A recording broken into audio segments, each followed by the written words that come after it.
Hi, fourth grade, and welcome to Science at Home. So the lesson today, before I get into the I can statements, thought I'd let you know, is actually going to be two lessons in one. So I will point out a time. If you want to break it up into two lessons, I'll tell you when you can pause and come back and revisit on the next time we have science this week. Or you can get it all done in one day. It was just a little bit longer to finish in one day. Okay. Oh, and by the way, we've only got 8 more science lessons for the rest of this school year. So let's make the best effort that we can with every single lesson and getting them done on time. So for today, you're going to need your science journal.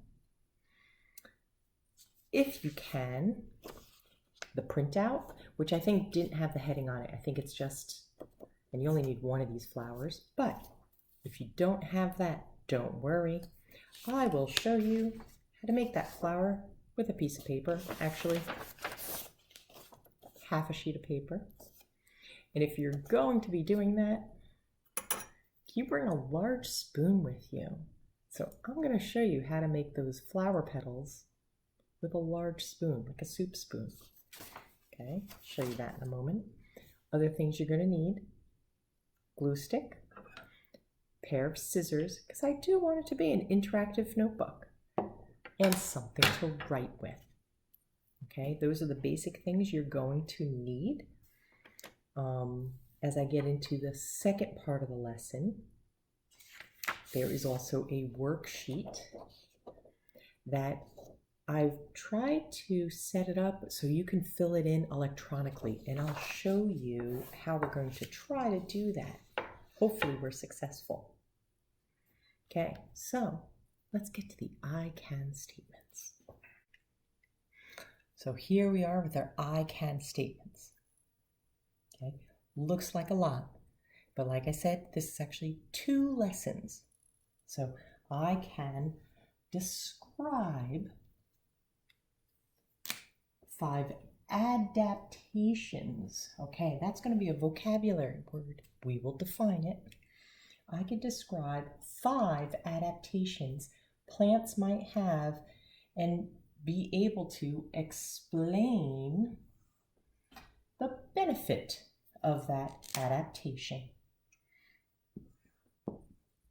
So that is actually the whole first lesson. There are 2 parts to it, sounds like. So you're going to be able to describe and explain. Those are your action words. 5 adaptations plants might have. Now, plants will have more than just 5. It depends on the type of plant, but we're just going to focus on 5. The second part to the lesson will be I can define tropism. That's another vocab word, so I'll underline that. Tropism. And describe 3 tropisms. Trust me, there's so many more than 3. Okay. And the last I can statement is I can complete a worksheet about tropism. So those are our I can statements, and we will revisit them at the end of the learning. Okay, so the first part is adaptations, but we're going to focus on plant adaptations. So please write the heading in your notebook. Plant adaptations. If you were able to print this out, you're now going to cut along the thick, solid lines. Okay, do not cut these dashed lines in the center. We want to keep that. That's actually where you're going to glue it down into your notebook. But for those of us who could not do that, I'm going to show you a neat way to make a flower with the spoon. So, that spoon just like that, and you're going to trace around the shape of the spoon. Leave a little, you don't need to mark up here. Okay, and don't worry about the bottom edge either. So I'm going to do a little bit darker. I am using a pen only so that it shows up a little better when you see it on the screen. Okay, so just like that. And I want there to be 5 of these petals. Okay, so we're going to do that till we have 5 of those petals. I've actually already done this earlier, so just like that. And we've just created our own without printing it out. Okay, we are going to cut the shape of the flower. And I will fast forward through the video while I'm cutting.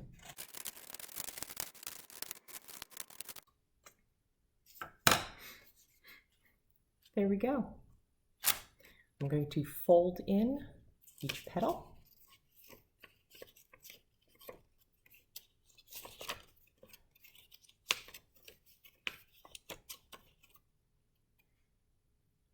There you go. So if you did have a printout, you would be doing the same thing. You would cut along those lines and then fold it in. Okay. So after you're done folding that, we're going to glue that center part. And I want you to skip about 4 or 5 lines before placing in that flower. Okay? Because we want to write the definition of adaptation before we get into this part of our notes. Okay? So follow along with the PowerPoint presentation now. Plant adaptations and responses to the environment. The only thing you need to write as your heading is plant adaptations. So what is an adaptation? An adaptation, and please write this, whatever I have in red is what you're going to put in your notebook.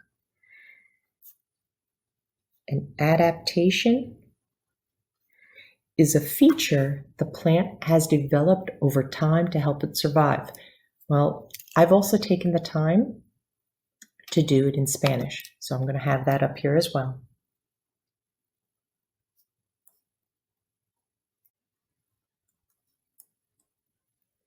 If ever I am going too fast, you are more than welcome to pause.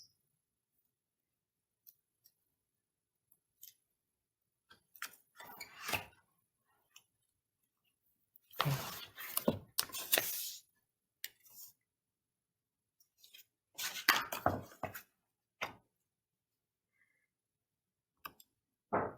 So the first adaptation we're going to talk about is waxy leaves. Can you please write waxy leaves on one of those flower petals? Right, waxy leaves there. Okay, and we're going to write underneath how it helps the plant.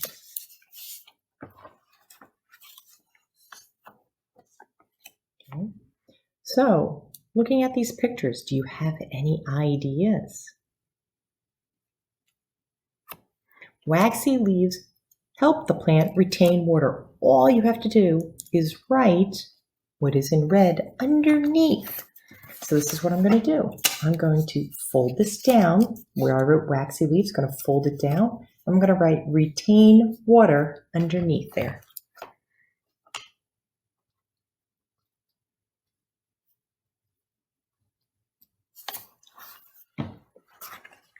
Okay.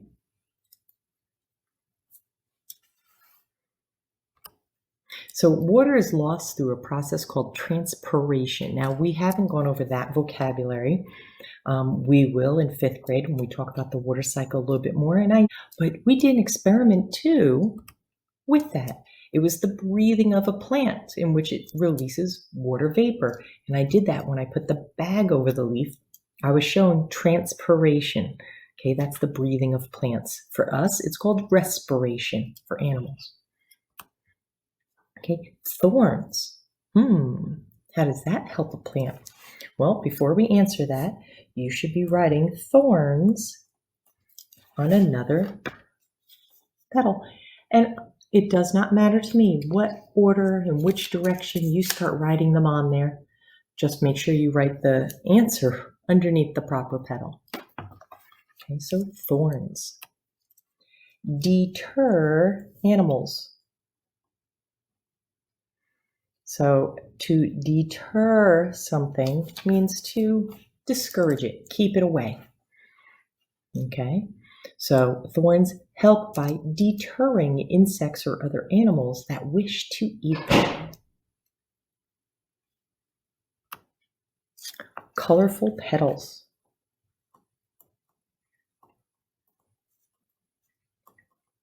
So you can see in this picture, I have several different, let me move my picture down a little bit.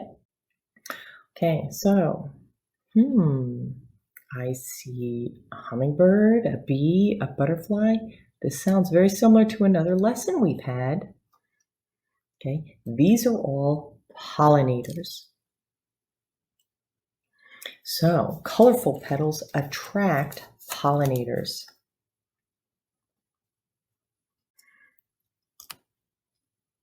Another hummingbird. And another hummingbird. What do you notice about the color of all the plants that all these hummingbirds are going to?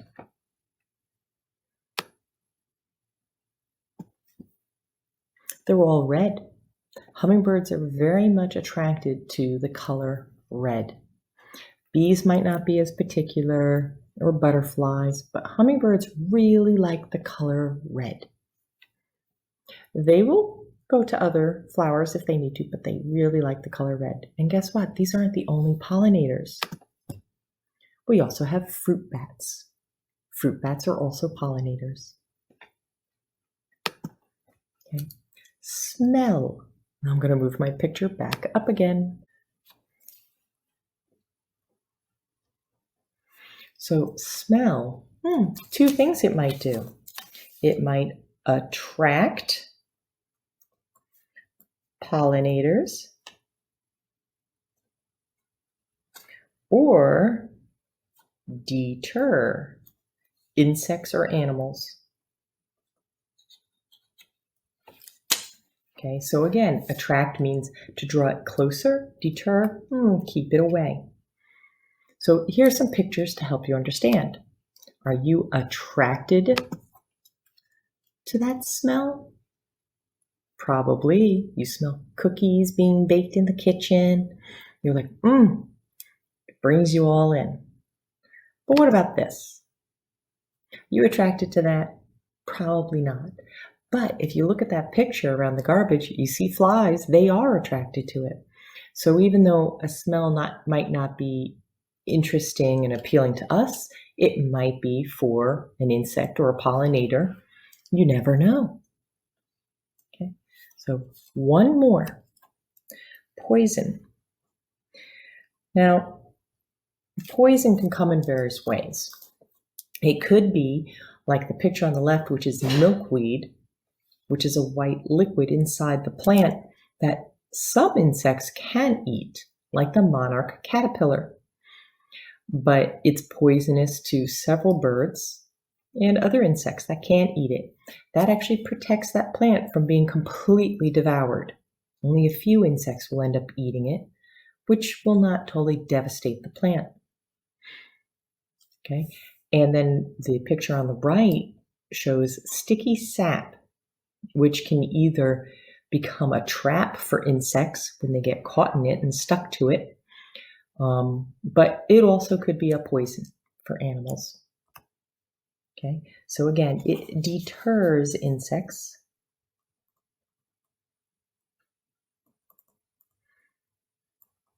Or other animals from eating them. Okay, so that should be your full flower. And that is the first part of the lesson. That was the first part of the lesson. So at this point, if you want, you can pause the video. If you want to save this lesson for for later in the week, or you can continue and be done with both parts in one day. I would like you, however, to share an image of your notebook in Flipgrid. Show me your colorful flower. Show me what you ended up doing. Show me if you were able to print out or not. Okay. And by the way, there are several more adaptations that plants have. This is just a sample.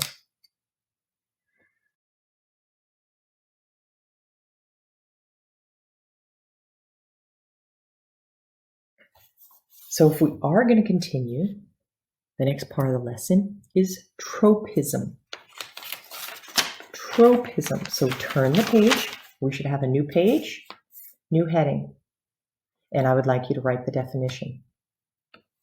So besides having adaptations, plants also respond to their environment, and that's what we call tropism.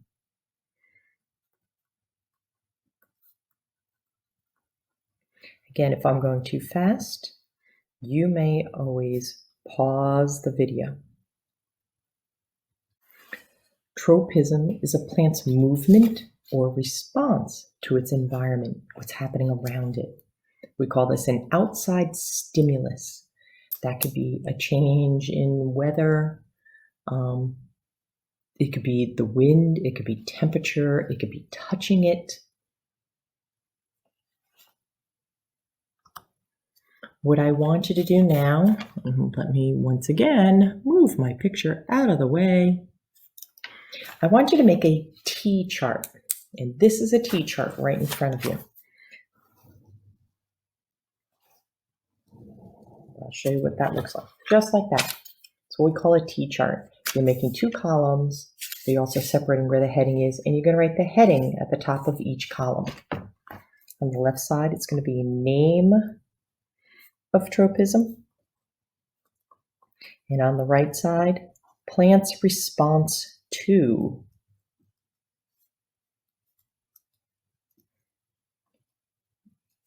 And I have those three dots because it's an incomplete sentence, and we will be filling in that information. So the first tropism that we're going to look at is called geotropism.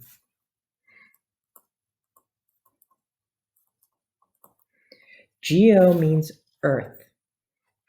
Okay, we study different things, geology, geography. They're all about earth.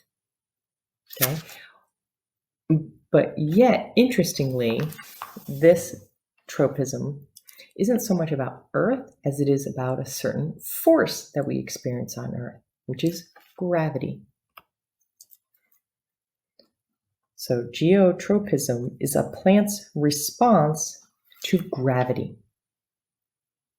And I've got some pictures to share with you as well. And I think once again, I'm going to be in the wrong place. So let me slide my image over.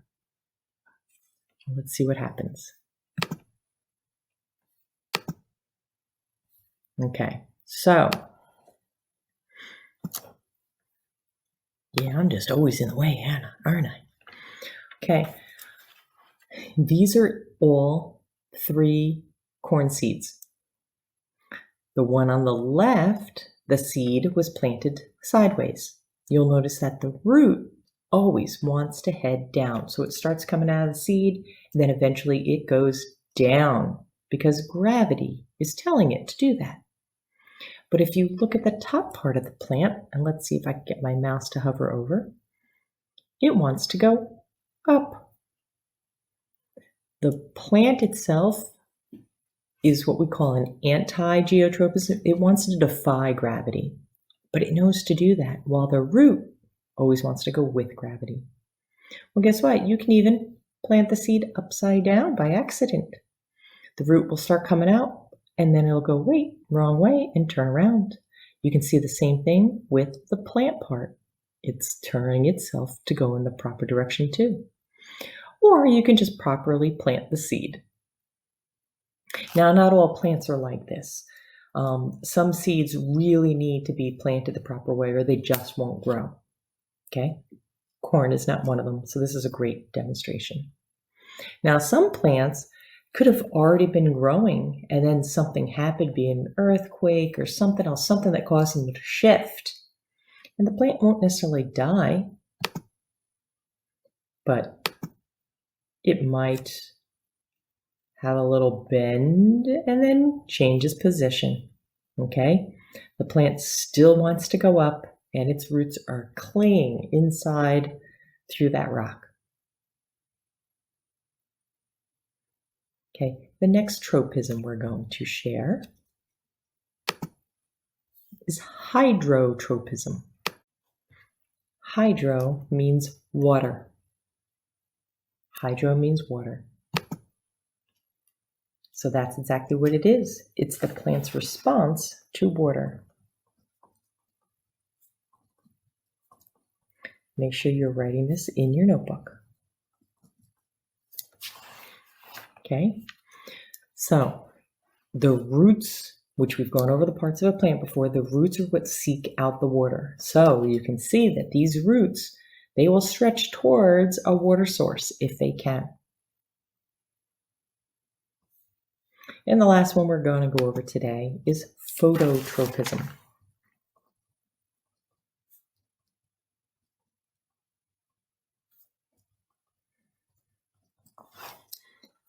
Now, you might have heard things like photograph, photosynthesis. Okay, photo means light. Okay, to take a picture, you need light. Photosynthesis, for a plant to produce its own food, it needs light, specifically sunlight. So you can see in this picture that the plant will lean towards the sunny window. It'll lean towards the sunny window.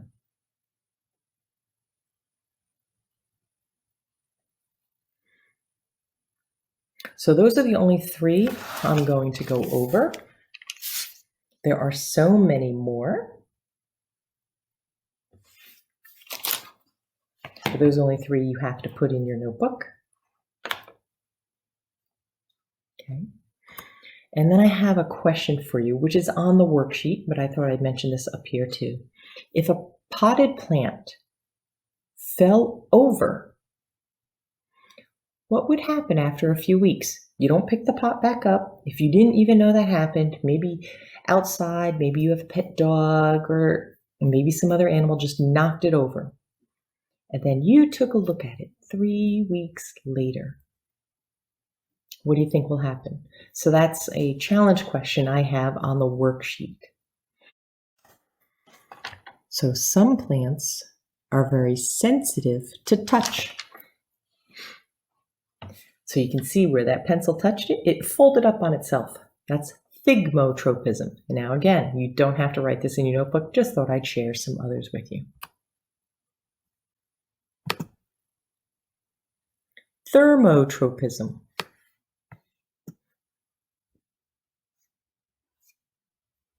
Is temperature. If you see the leaves fully open here and it got a little bit cold, they curl over on themselves. Think about it. When you're cold, you want to hug. You want to like warm up. Well, the plant's trying to do that for itself.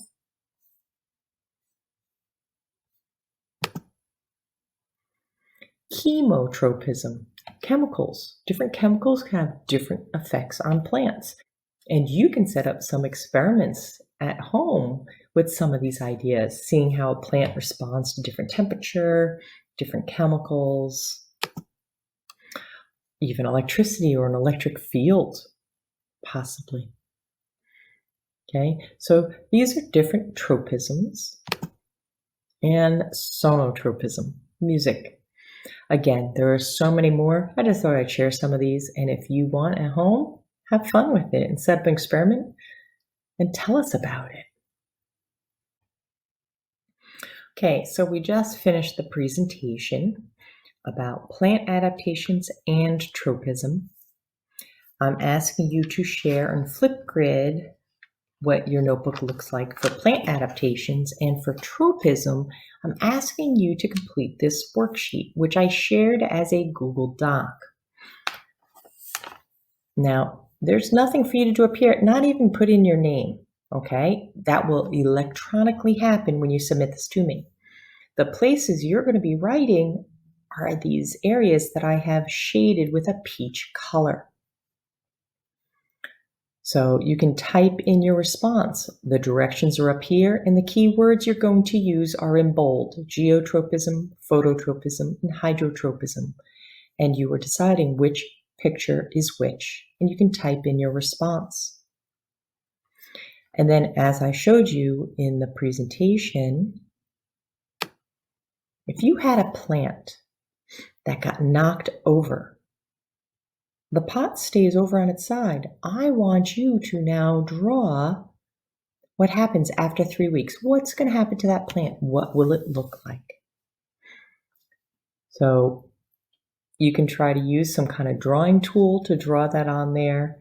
You could possibly print it out if you need to and draw it on there and fill in the information up here. Another option is right in your notebook.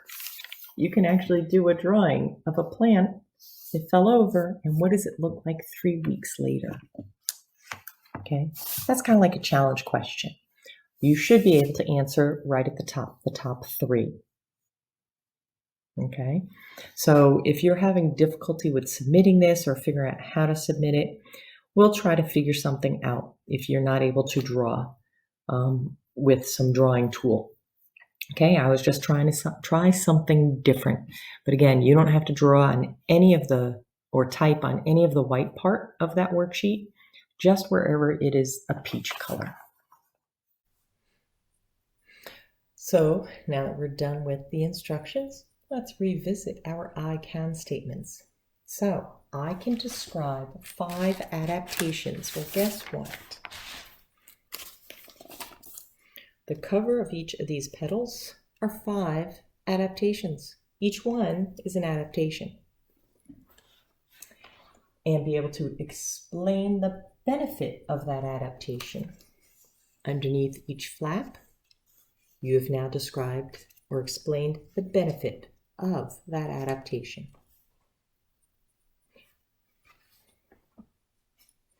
The second lesson was about tropism. I can define tropism. So the first thing you should have done is wrote the definition. And describe 3 tropisms. Well, we have that too in our T-chart.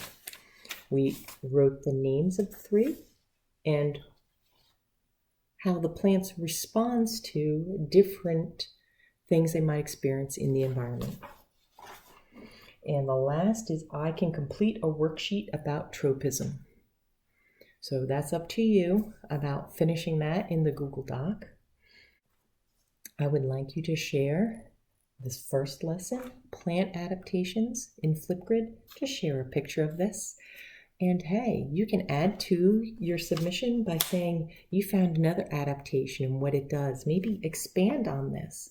Share some more. You can also include in Flipgrid any additional tropisms you want, but you don't have to. That's optional. If you're having difficulty submitting the drawing on the worksheet, you can also share your drawing of the tropism. What happened to that plant after 3 weeks with the pot staying on its side? You can share that in Flipgrid. Okay, you can also do any experiment and share, again, everything you're doing, the fun you're having, and how you're taking science even further than what I'm doing right here.